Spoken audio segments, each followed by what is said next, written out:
প্ৰত্যেকবাৰে খেলোৱাৰ দৰে এইবাৰো আমাৰ পৰিয়ালৰ মাজত খেলোৱা হৈছিলে লটাৰী খেল প্ৰতিযোগিতা।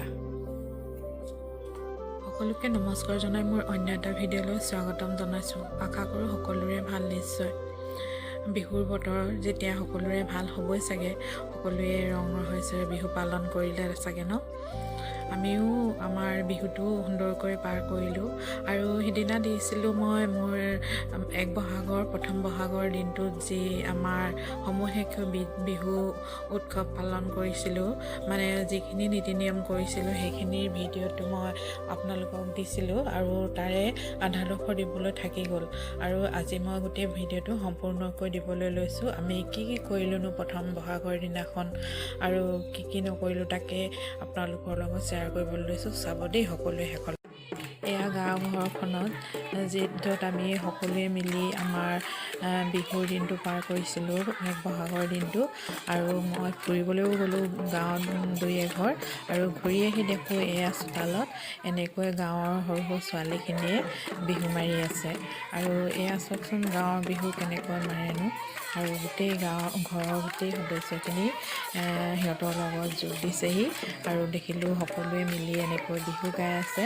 আৰু এতিয়া আমিও লগতে সহযোগ কৰিলোঁ, সিহঁতৰ লগতে অলপমান ধেমালি কৰিলোঁ বিহু গাই, কাৰণ আজিকালি হুঁচৰি বা বিহু গাঁও অঞ্চলতো বহুত কমি গৈছে আৰু নাগাই প্ৰায় স্কুল খোলালৈকে গাব আৰু গাই সামৰণিয়ে মাৰে। 2 এদিন গোৱাৰ পিছত বিহু শেষ বুলিয়ে ধৰিব পাৰি। আগৰ নিচিনা বিহু নাই আৰু আজিকালি। আগতেহে এমাহ 12 দিন 15 দিনলৈকে বিহু গাইছিলে, আজিকালি 2 দিনতে।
এনেদৰে আমি সকলোৱে ইহঁতৰ লগতে খুব ফূৰ্তি কৰিলোঁ, নাচিলোঁ, গালোঁ আৰু সকলোৱে সুন্দৰকৈ এখন সামৰণি মাৰিলোঁ।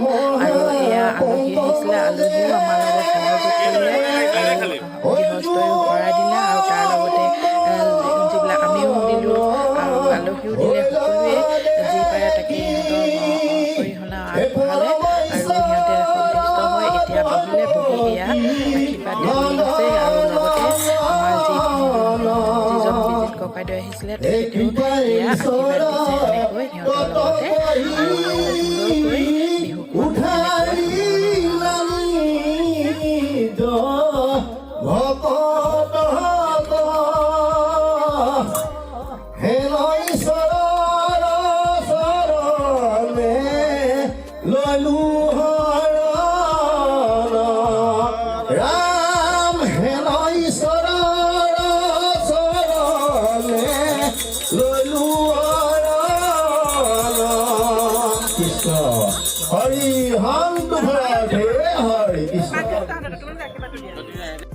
আৰু এনেদৰে হাঁহি ধেমালিৰ মাজেৰে যোৱা বছৰৰ দৰে এই বছৰো আমাৰ বোৱাৰীহঁতৰ মাজত এনেকৈ চকী খেল প্ৰতিযোগিতা পতা হ'ল আৰু যথেষ্ট ফূৰ্তি লাগিলে এই চকী খেল প্ৰতিযোগিতাত। কাৰণ আপোনালোকে গম পায় মিউজিক চেয়াৰ কেনেকুৱা হয়। আৰু শেষত পৰিয়ালটোৰ ডাঙৰগৰাকী বোৱাৰীয়ে উইনাৰ হ'লগৈ। তুমি দিবা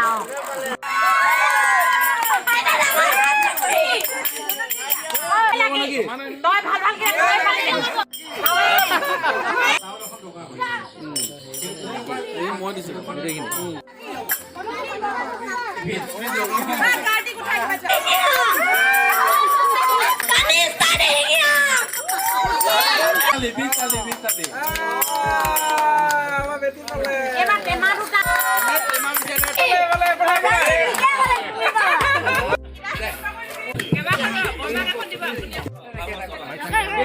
গোটেইখিনি বেটি দিব